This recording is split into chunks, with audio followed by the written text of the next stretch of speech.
Iran's sixth straight day of retaliation is fueling a wider regional confrontation, with each strike adding to fears of a prolonged and dangerous showdown.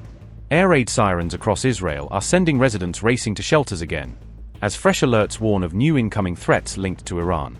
Iran's Revolutionary Guard is signaling that the current barrage may only be a prelude, warning that more intense attacks could follow. With Iran and Hezbollah piling on pressure near the frontier, the Israeli military has reported a new security scare along the border. Iran's True Promise for campaign has now reached its 19th wave of attacks, with Tehran announcing fresh strikes on what it calls US and Israeli military positions across the region.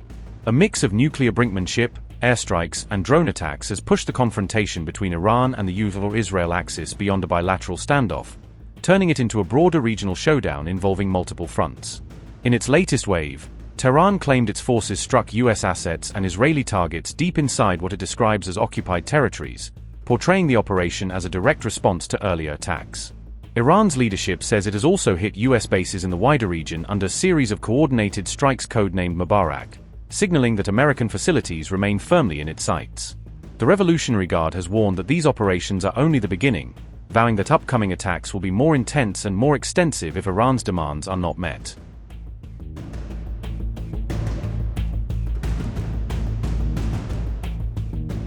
In its latest barrage, Iran's Revolutionary Guard launched a mix of missiles and armed drones toward multiple locations across Israeli-controlled territory, escalating the current round of hostilities.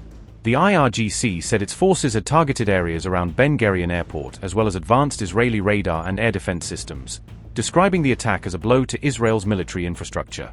Iranian officials have issued fresh warnings over Israel's reported role in regime change efforts, openly threatening that the Dimona nuclear facility could be drawn into the line of fire if tensions worsen. A senior Revolutionary Guard officer went further, stating that if the US and Israel continue to push for regime change in Tehran, strategic sites such as the Dimona nuclear plant will be considered legitimate targets. IDF detected ballistic missile launches from Iran towards Israel. Sirens sounded across central Israel, the Jerusalem area, and parts of the West Bank. Air defense batteries engaged and worked to intercept incoming missiles over several waves. Home Front Command later announced it was safe for residents to leave bomb shelters. Megan David Adams said there were no reported injuries from the latest Iranian missile barrage. Hezbollah reportedly fired on an Israeli Merkava tank positioned along the Lebanon border. Hebrew media described the incident as a serious security event, suggesting there may have been fatalities.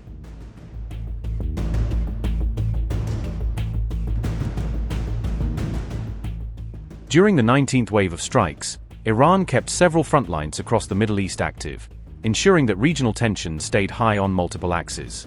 A tanker anchored off Kuwait reported a massive explosion on its port side, raising immediate fears of a fresh attack on vital Gulf shipping. The UK maritime monitoring body said oil was seen leaking into the sea after the blast near the vessel, prompting concerns over both security and environmental impact.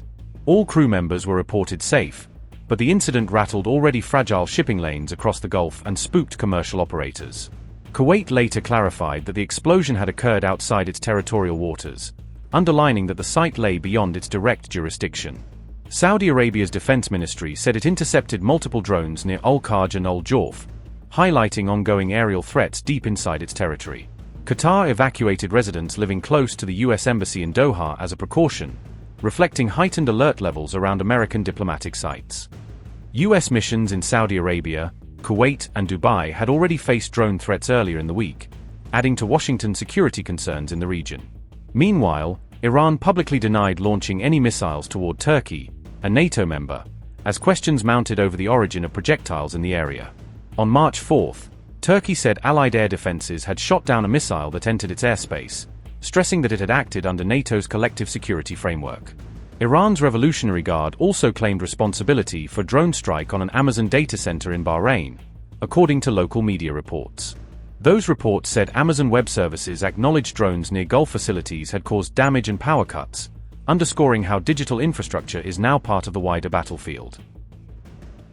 Amazon Web Services statement said, "These strikes have caused structural damage, disrupted power delivery to our infrastructure, and in some cases required fire suppression activities that resulted in additional water damage." Iranian media portrayed the attacks as part of a broader campaign aimed at Amazon data hubs across the Gulf, framing cloud infrastructure as a new front in the conflict. Earlier reports said Iranian drone strikes had already damaged 2 Amazon Web Services facilities in the United Arab Emirates, underscoring the vulnerability of key digital infrastructure.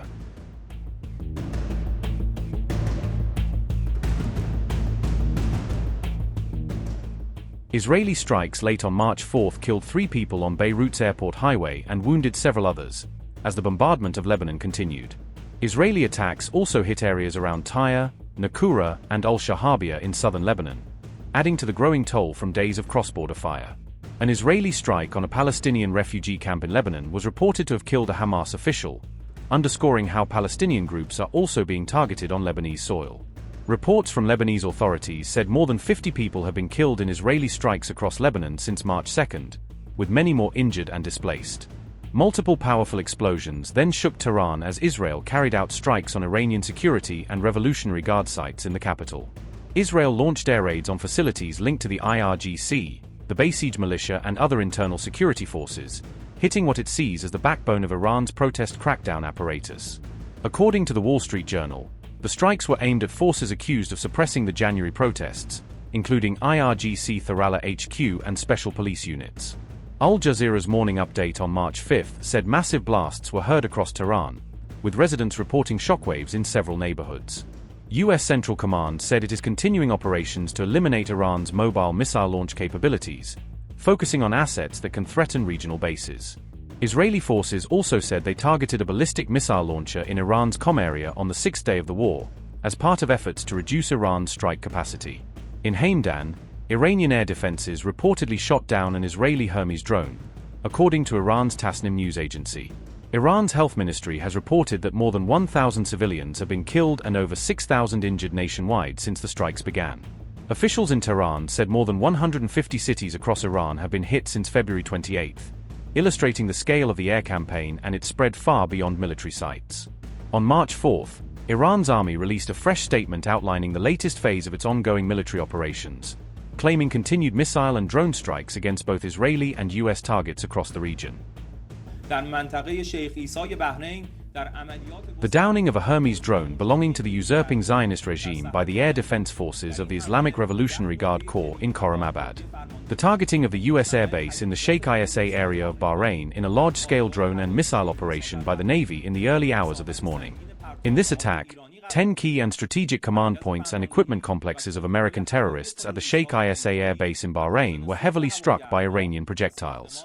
The destroyed targets included the Air Command and Control Center of the American terrorists, aircraft fuel storage tanks, and the building housing senior U.S. commanders at the base. The interception and safe landing of an advanced and strategic Hermes 900 drone armed with 8 smart bombs by the Air Defense and Electronic Warfare System of the Aerospace Force of the Islamic Revolutionary Guard Corps.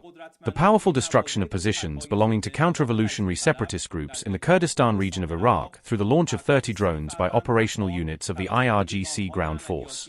These groups were reportedly planning infiltration and actions against the sacred borders of the homeland. The Army Air Defense Force, by destroying 7 intruding drones belonging to the Zionist regime in various parts of the country, has brought the total number of different enemy American and Zionist drones shot down to 35. Military areas of the Zionist regime in the occupied territories, as well as U.S. naval vessels and bases, including Al-Udeid Air Base in Qatar, were struck in the early hours of this morning from various locations across the country by the Army Navy using suicide drones and surface-to-sea missiles. We emphasize that decisive and swift action against all aggressive and hostile groups in any geographical area has been placed on the agenda of the security and operational units of the armed forces, and no leniency will be shown toward the hosts or perpetrators of actions against Iran's national security. Offensive and defensive operations against the invading enemy are continuing with full force. The 16th wave of Operation True Promise 4 has also begun under the code phrase O Ali ibn Abi Talib, peace be upon him, involving the launch of a large number of missiles and multiple drones toward the heart of the occupied territories. The gates of hell have now been opened upon the American and Zionist aggressors.